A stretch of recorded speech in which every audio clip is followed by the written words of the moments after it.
রাতে শহরে ফের বেপরোয়া গতির তাণ্ডব, গাড়ির ধাক্কায় আশঙ্কাজনক বাইক আরোহী। গ্রেফতার করা হয়েছে অভিনেতা সম্রাট মুখোপাধ্যায়কে। কথা বলবো হিন্দোল দে রয়েছেন আমাদের সঙ্গে টেলিফোন লাইনে। হিন্দোল, কি ঘটেছে?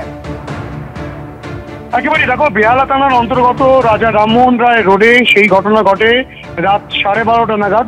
তেমনটাই কিন্তু পুলিশ সূত্রে খবর। যেটা দেখা যাচ্ছে যে অভিযোগও আসছে, সম্রাট মুখোপাধ্যায় যিনি সিরিয়ালের অভিনেতা, তিনি কিন্তু বেপরোয়াভাবে গাড়ি নিয়ে আসছিলেন একেবারে মুচিপাড়ার দিকে, দিক থেকে মুচিপাড়ার দিকে আসছিলেন তিনি, এবং উল্টো দিক থেকে কাজ ছেড়ে বাড়ি ফিরছিলেন সৌরভ হালদার, 29 বছর বয়সী সেই যুবক। তিনি কিন্তু কাজ ছেড়ে যখন বাড়ি ফিরছিলেন বাইক নিয়ে, সেই সময় সম্রাট মুখোপাধ্যায়ের গাড়ি এতটাই গতিবেগ ছিল যে সে তার গাড়ির নিয়ন্ত্রণ না রাখতে পেরে সম্রাট মুখোপাধ্যায় সেই গাড়ির সৌরভ হালদারের বাইকে গিয়ে ধাক্কা মারে। সৌরভ রাস্তায় পড়ে যায় এবং সম্রাট মুখোপাধ্যায়ের গাড়িটি তাকে ধাক্কা মারার পর একটি বাড়ির দেওয়ালে গিয়ে ধাক্কা মারে।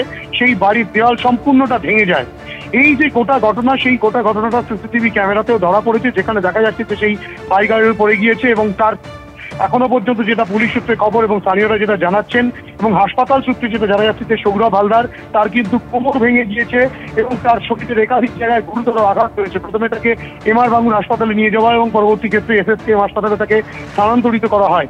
এই যে গোটা ঘটনায় স্থানীয়রাও যেটা বলছেন এবং পুলিশ সূত্রেও যেটা জানা যাচ্ছে প্রাথমিকভাবে, সম্রাট মুখোপাধ্যায় তিনি কিন্তু মত্ত অবস্থায় ছিলেন এবং তার গাড়ির ভেতরেও কিন্তু মদের বোতল পাওয়া গিয়েছে এবং এই মত্ত অবস্থায় গাড়ি চালাতে গিয়ে গাড়ির গতিবেগ বেশি থাকার কারণেই তিনি তার গাড়ি নিয়ন্ত্রণ না রাখতে পেরে সেই বাইক আরোহীকে ধাক্কা মারেন এবং যে কারণে সেই বাইক আরোহী আশঙ্কাজনক অবস্থায় এখন চিকিৎসাধীন রয়েছেন।